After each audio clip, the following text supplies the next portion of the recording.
们大家都知道啊，薄熙来在重庆当市委书记，然后他在重庆开展的唱红打黑，其实都是60年代毛泽东干过的事情。也就是说那个时候就是号召那个党的官员们要联系群众，所以呢要求就是官员要到农村去和那个农村的那个农民同吃同住同劳动，然后晴天一身汗，雨天一身泥。这就是当时啊，就是薄熙来讲的，就薄熙来的创新，动用军队镇压民众，这个在8964并不是第一回。我们知道，就是文化大革命当中啊，就这个事情，我估计可能也是知道的人不是特别多，只有当地的一些个人是知道的。什么事情呢？就是云南的红河州，它有一个乡镇叫沙店。沙店那个地方的回族聚居，他是个回族聚居的，那么他信奉的就是伊斯兰教。当时文革时期，中共党的民族政策、宗教政策都是极左的东西，那么因此引起了民众和政府之间的这种矛盾和冲突。你最后怎么办？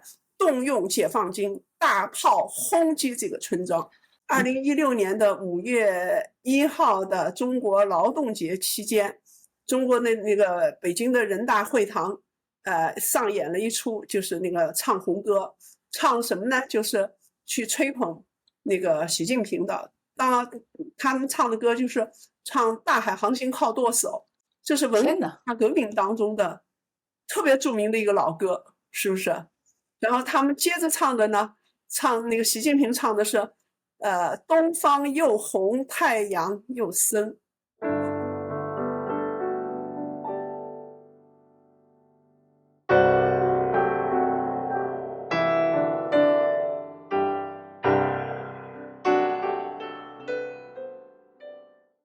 大家好，欢迎回来大声。今天我们再次请来了我们大声的老朋友，大家都会非常喜欢的蔡霞老师。今天这个话题仍然是非常重要，也非常沉重的。今年2026年是文革发起60年和终止50年。我在这里为什么不用文革结束？因为我们的讨论就要从这里开始。蔡霞老师说这个话题他是一定要谈的，而且他专门要讲的就是文革其实从来没有结束，而且在今天讨论文革，我们到底要讨论文革的什么？文化大革命到底是一个什么样的性质的运动？在今天我们讨论这样一个所谓的历史性话题，它真的是一个过去式吗？会不会文革会继续出现，而且它也许从来没有离开我们？还有就是在具体讨论文革的时候，我们要看哪些关键性的问题，这都是今天蔡霞老师要专门跟我讨论的。我开场这么多，其实要请大家再来听蔡霞老师来讲了。您好，蔡霞老师。朋友们好。我为什么要谈文革这个问题啊？坦率的讲，因为我是全程经历过文革的人，也是全程经历了文革终止以后，看着中国一步一步的发生变化的人。但是在这个变化过程当中，其实文革从来就没有离开过我们，它没有成为过去式。所以我今天想从第一个问题谈起，就是我说的文革没有成为过去式是为什么？我想跟大家列举一些我们大家曾经可能都经历过的事情，或许有些东西在大家并没有更多的去思考它，而我自己呢是把它看作某种信号的。哪些事情呢？我们可以这么说，就是从改革开放以后，从中共的官方到中国社会的民间，他对于文革的某些思维，文革的一些语言方式，文革的一些个行动方式，它其实没有离开我们的生活。我举一些情况，1981年大家都知道，那已经是宣布改革开放以后的第3年了。当时中共官方批了一个电影叫什么呢？太阳和人，批判这个电影是吧？然后到了1982、83年的时候，清除精神污染，因为当时呢有一些个党内的那个就是学者嘛写的文章，就关于讨论社会主义异化论，是吧？然后这个清除精神污染，批判社会主义异化论。1986年，我们大家都知道这个批判资产阶级自由化，而且说胡耀邦总书记是因为对资产阶级自由化批评不力，或者说有所让步，因此呢，胡耀邦被迫就是辞去了总书记的职务，这个大家都知道。然后到1989年的6·4这个事情，其实我们也是谈了很多年。一开始都是市民和学生是反对中共在改革开放以后出现了新的党内不正之风和腐败现象的刚开始，所以大家是尤其又是胡耀邦总书记在党内受到的不公平对待，而胡耀邦的突然去世，使得社会震惊了。这个时候呢，北京的学生和市民在悼念胡耀邦逝世的过程当中，触发了大家要求，就是说怎么讲啊，就是反对党内的不正之风和揭露和批判党内的这种新的就是腐败现象。在这个过程当中，大家提出了要争取民主、争取自由。那么对于这些问题，中共的思维是什么呢？他们讲的是背后有黑手，是吧？有就是阶级斗争，所以呢，他们就出动了军队到北京开枪屠杀学生，而解放军过去号称是人民的子弟兵，而他们对外他们承担的基本职责是对外是防止或者说反抗这个侵略，来保卫国家和平，那自然就是保卫人民的和平安宁的生活。但是解放军其实是被中共用来作为，就是说就是到严重的时候，他们会拿来作为镇压人民的一个工具。所以动用军队镇压民众，这个在8964并不是第一回。我们知道，就是文化大革命当中啊，就这个事情，我估计可能也是知道的人不是特别多，只有当地的一些个人是知道的。什么事情呢？就是云南的红河州，它有一个乡镇叫沙甸。沙甸那个地方的回族聚居，它是个回族聚居的，那么他信奉的就是伊斯兰教。当时文革时期，中共党的民族政策、宗教政策都是极左的东西，那么因此引起了民众和政府之间的这种矛盾和冲突。最后就是民众在那个村里边挖战壕，挖阻挡就是说政府就是来镇压他们。最后呢，就是实际上他们打了7天8夜的村里的地道战和那种村巷的战争，然后就还是解决不了问题。最后怎么办？动用解放军大炮轰击这个村庄。哎呀，这个村庄里边的几千个人，其中有1600人在这次的轰击和战争当中去世了。那么从此以后，这个事情就在这个当地沙甸这个地方民众的心里边刻下一个很深很深的伤痕。他们在村口立了一个碑，就是记录着那次就是沙甸事件。所以这个事情成为当地民众的一个深深的文革当中的就是一种灾难性的这种就是记忆，创伤性的记忆。那么好，8964邓小平又拿军队出来镇压这个北京的市民和学生。我说他不是第一次，就是因为他们文革当中已经动用过军队了，而动用军队来就是说镇压各地的民众，在广西当时也发生过。所以我们讲他能够做到这样的一个程度是什么？阶级斗争为纲，大家都知道这是毛泽东过去讲的，文化大革命就是把阶级斗争为纲这种文革思维推到极端，而这种思维在中共党内官方是从来就没有离开过。这是一个我再讲一个例子啊，就是我在中央党校当老师的时候，我听到的中央文件的传达，那是什么时候呢？是1999年的夏天。大家知道1999年的4月份吧，就是中国的一些法轮功的就是民众，他们在新华门外静坐了一整天。这件事情给中共带来了极大的震惊。那么过后他们把法轮功定为那个就是邪教，也要考虑怎么去那个就是说处理或者说那个解决法轮功的问题。那么我听的是什么文件呢？就是中共中央文件对中央党校的所有教师们，就是教学人员的进行传达的文件。当时通知我们是那个一个都不许差，必须要到学校大礼堂去开会厅传达。然后那个文件是我们校领导，每个校领导读一份文件，差不多就每个人半个小时。读下来以后，我非常的吃惊。吃惊的是什么？中央文件当中用的大量的文革时期我们能听到的大批判的、充满火药味的那种语言。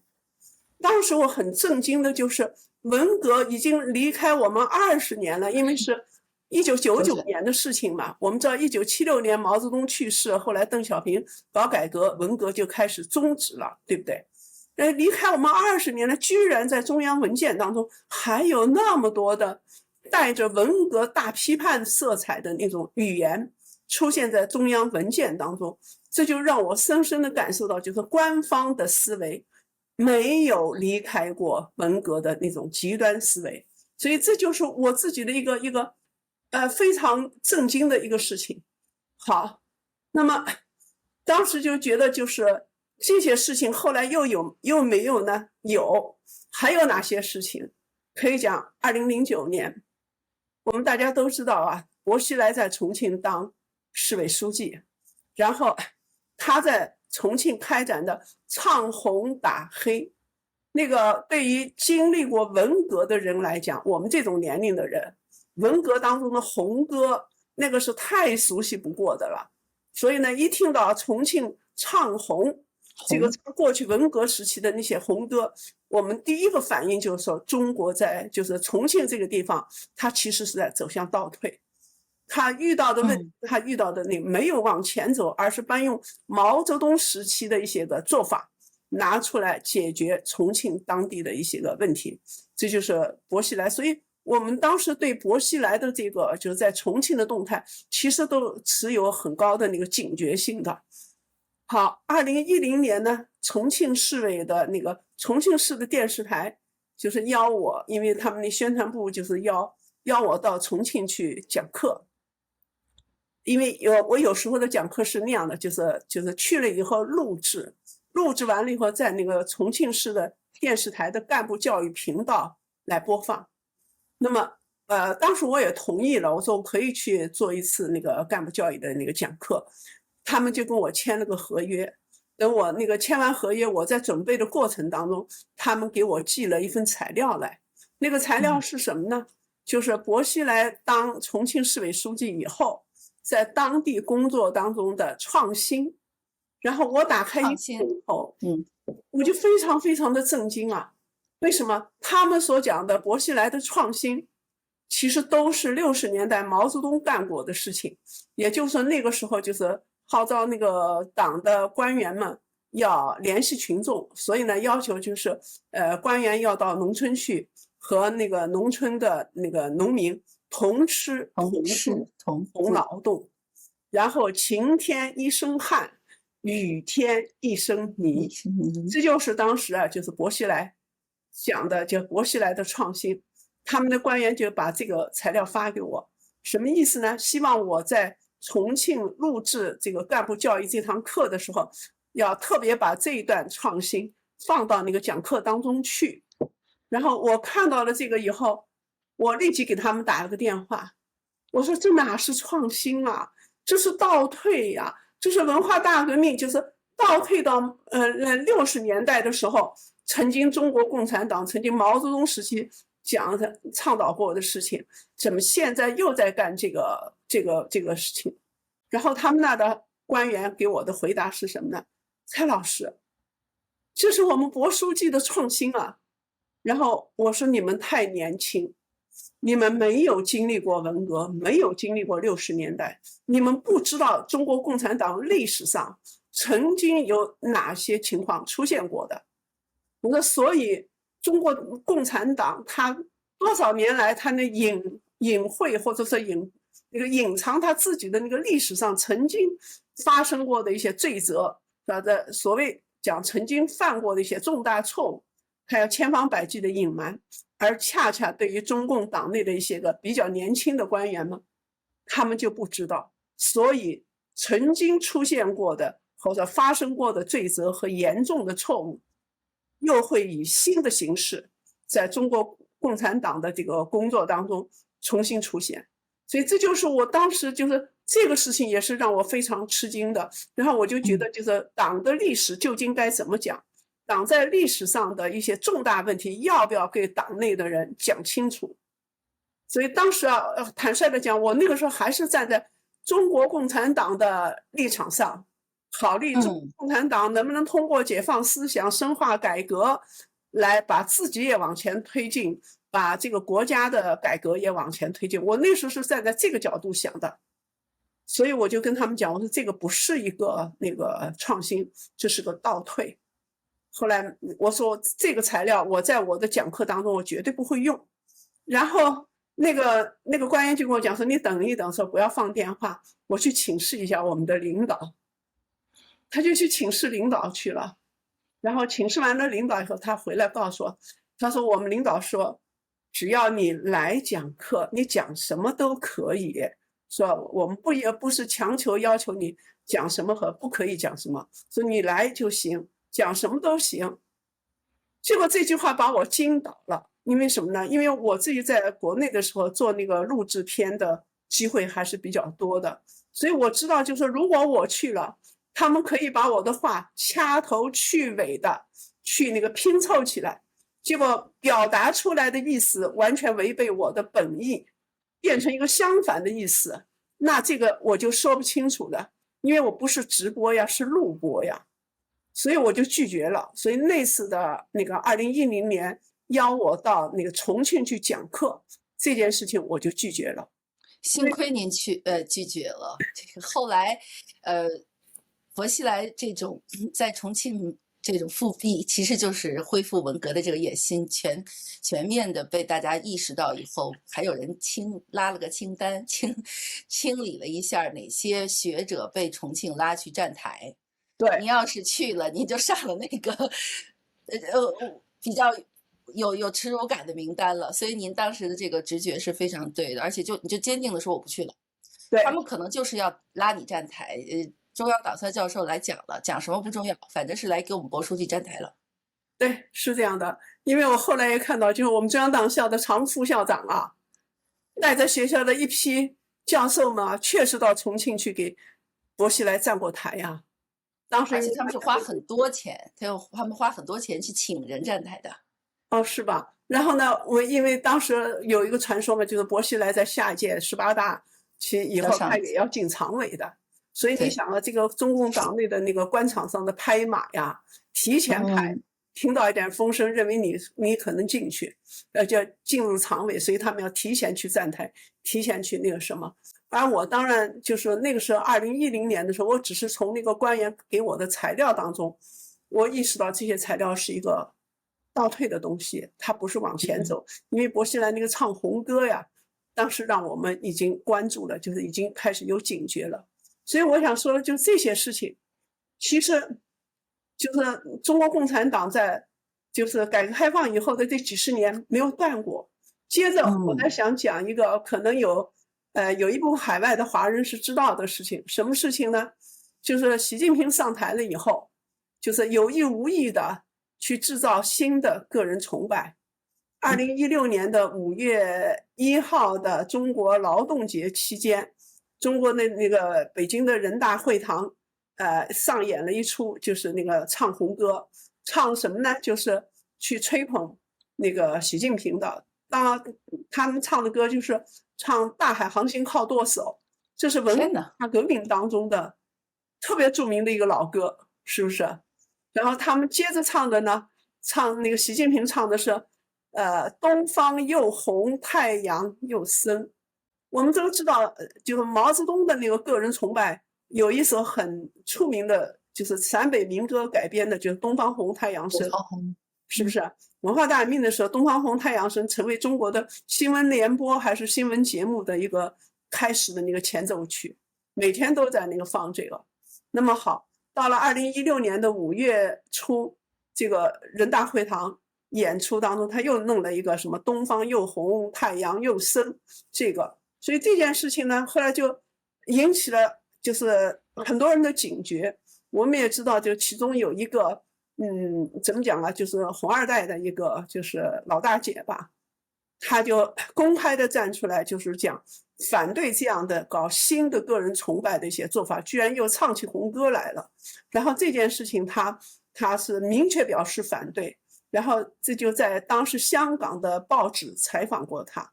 后来这件事情就没能够就是再继续下去，而中宣部2个司局长在这次的演出当中去站台，去为这种演出去站台，然后呢，他们自己赶紧撇清责任，你知道？后来我们才知道，如果在北京的人大会堂演出没有得到公开的反对的话，那么这个山东省的这个歌舞就是那个文化公司，就商业演出的文化公司，他们就将会把这些红歌唱到中国的各个省市自治区去，然后还想唱到香港去啊。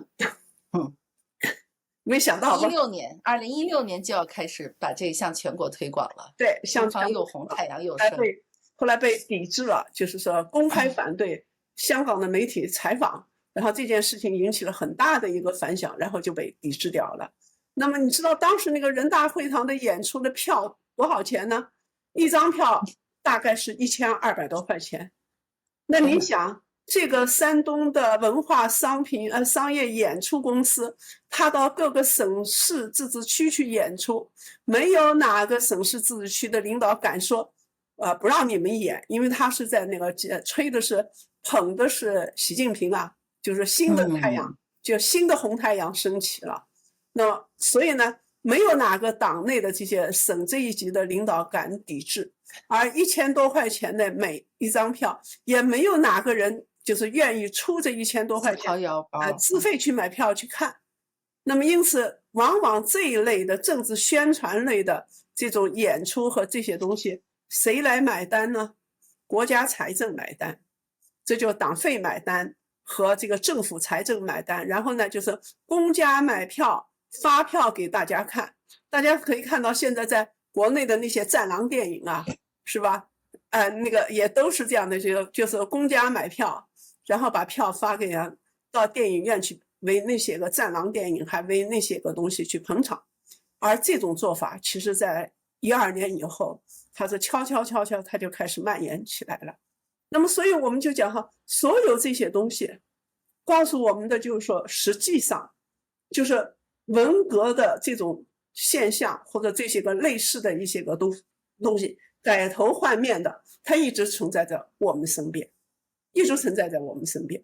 文革呀，就是说我们刚才讲的是官方的一些思维，是吧？官方的一些做法，包括就是改头换面的要去搞那个，就是官方和民间勾结起来的改头换面的，偷偷摸摸的要去搞个人崇拜。这些东西其实我们刚才都已经列举到了。那么我们说民间有没有这样的思维和这样的行为呢？仍然是存在的。所以我们一直讲说文革没有成为过去式。这个大家都比较熟悉的东西是什么呢？我们看到就是文革当中它作为一种政治思维，就是它容不得有任何一点不同意见，只要有不同意见立即就要给对方就是那个扣上一个反党、反革命、反社会主义、反毛主席什么什么之类的大帽子。所以文革当中当时有一个这种现象叫上纲上线搞大批。那么现在有没有这样的情况呢？仍然是有的。只要有不同意见，给对方扣一个政治大帽子，然后污名化对方，然后这个来进行各种各样的人身攻击，包括甚至在网上的网暴，是吧？这种情况都是有的。那么这种思维就是文革当中的敌我思维，消灭敌人，打倒敌人，再踩上一只脚，是吧？让你遗臭万年。这种思维和这种做法，在我们现在的那个就是说民间，中国社会的民间，包括海外，可以讲时不时的都有。并不是说是就是完全绝迹了。所以我们讲哈，就是过去是文革当中是开批斗会，现在呢，这种批斗会的改头换面的方式是什么呢？网暴、人肉搜索、网上开盒，是不是？就是搞这些东西。所以我们讲哈，就是无论从中国的就是官方的思维、官方的行为，还是民间的一些个心理反应、一些思维和一些做法，我们都能看到文革的这个幽灵在中国并没有退去，它一直是在我们身边徘徊着。所以我们讲哈，这个文革式的思维依旧在，文革依旧在我们周边。那么为什么文革没有成为过去式？几十年了，刚才那个就是吴伟老师也讲到，就是说文革节终止了50年了，但依旧还在我们身边徘徊着，而且依旧一直没有成为过去式。为什么会是这样的？说白了讲，就是文革式的思维依旧存在，文革式的制度条件依然存在。只要这些制度条件没有改变，和那么这种思维没有改变，文革它就不会从我们身边消失。所以我们讲哈，如果从这个角度去看文革，文革其实是一种意识形态的制度性的全国性的那个灾难。所以我们讲它是一种全国范围的意识形态和制度性的灾难，是14亿人，当时我们叫8亿人的那个浩劫。好，那么是哪一些呢？所以我们讲和意识形态在文革当中，它提供了一种就是文革发动的思想逻辑。这个思想逻辑是什么？首先我们讲说中国共产党它最根本的那个逻辑思维的底色是什么东西呢？是把人不当人，是不是？这个我们在前面讲中国共产党的性质的时候讲到了这个。那么他把人不当人，他把人分成就政治上的区分，它分2类，一类就是我要消灭掉你的，那叫什么？叫敌人，是不是？敌人。一类呢，就是我可以利用你的来实现共产党的他的目标，所以这一类人是所利用的，它是一种工具，是不是？政治工具。那么因此呢，我们讲说这种意识形态在中国共产党是一以贯之的。很多老人可能都知道，毛泽东在写他的那个所谓后来发表的那个毛泽东选集，第一篇文章是什么？就是中国社会各阶级的分析。他这种社会各阶级的分析，他首先分析的是什么呢？分清敌我友，是吧？分清敌友，这是革命的首要问题。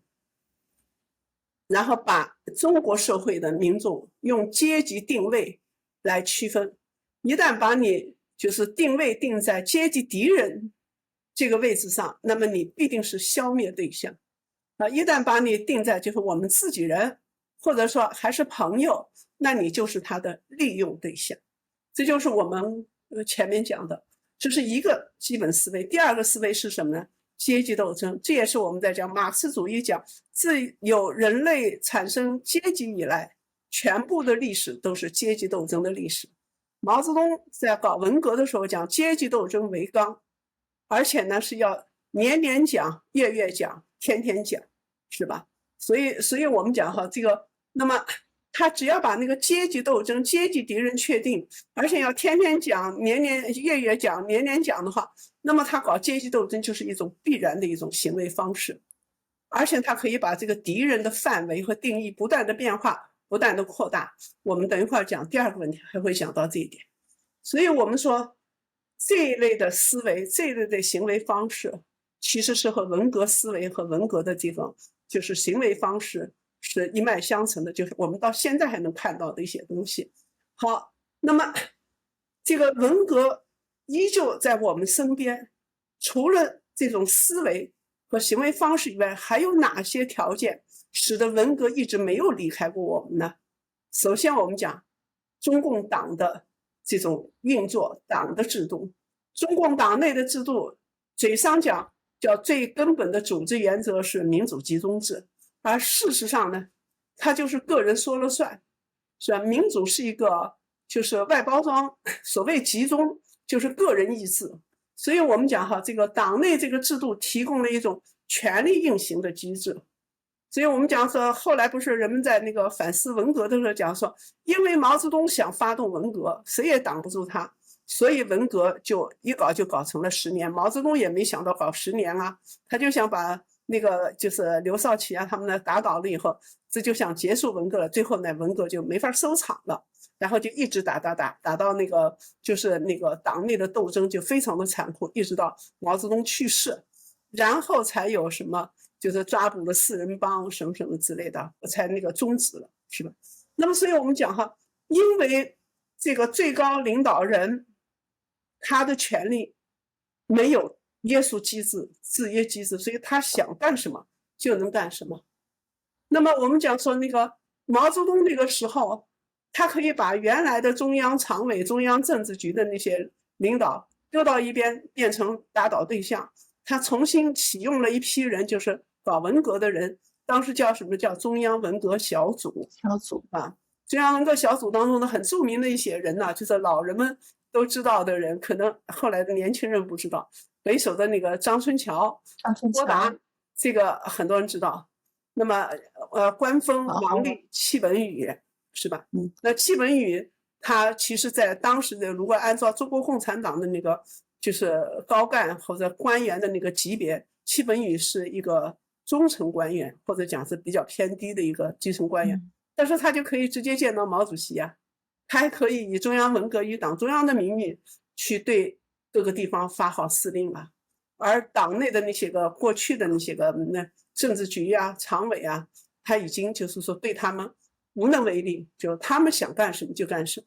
所以我们讲这就是毛泽东的权力无人能制约，所以毛泽东那个无法无天，那个我们在10年文革当中完全都可以看到。那么现在呢，坦率的讲，这个习近平的权力有没有人能制约他呢？我们可以看到，搞了那么多烂尾工程，那个烂尾工程其实就习近平的个人的权力意志想干的，他干一件烂尾一件，干一件烂尾一件。当然了，就是那个大家嘲笑他，他就是一个烂尾帝，是不是？搞了那么多烂尾，但是烂尾工程投入了那么多的，就是国家的那个财政，投入那么多钱，那么多资源，造成巨大的浪费，没有追责。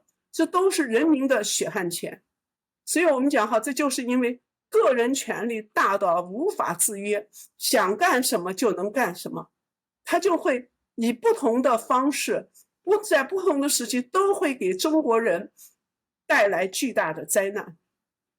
这就是我们看到的，就是党内的这个制度，使得这个党的主要领导人、党魁、首领没人能制约他。好，那么文化大革命说它能够就是发动，而且能够就是祸害全国人民，还有就是国家的制度，这就是我们讲所谓的社会主义国家制度，它提供了一种中国共产党可以控制社会的这种能力。你人再多，但是中国共产党作为一个统治集团，就是它的高层统治权，它能够控制住全国几亿人，是吧？那么怎么控制的？我们可以看到，首先就是他以消灭私有制这个革命的口号，然后从49年以后开始的就是土改啊，那个就是没收农村的那个就是说个人的土地占有啊，然后呢到城里的一化三改，因为这些问题前些日子因为新华社写了一篇文章，是吧？然后大家对那个就是说这个一化三改这个问题又做了一种热议。他其实大家非常警惕的就是他们是不是又要来没收来抢夺民营企业家在那么多年辛辛苦苦攒下来的那个就是说他的就是生产资源和他攒下来的个人的那个财产。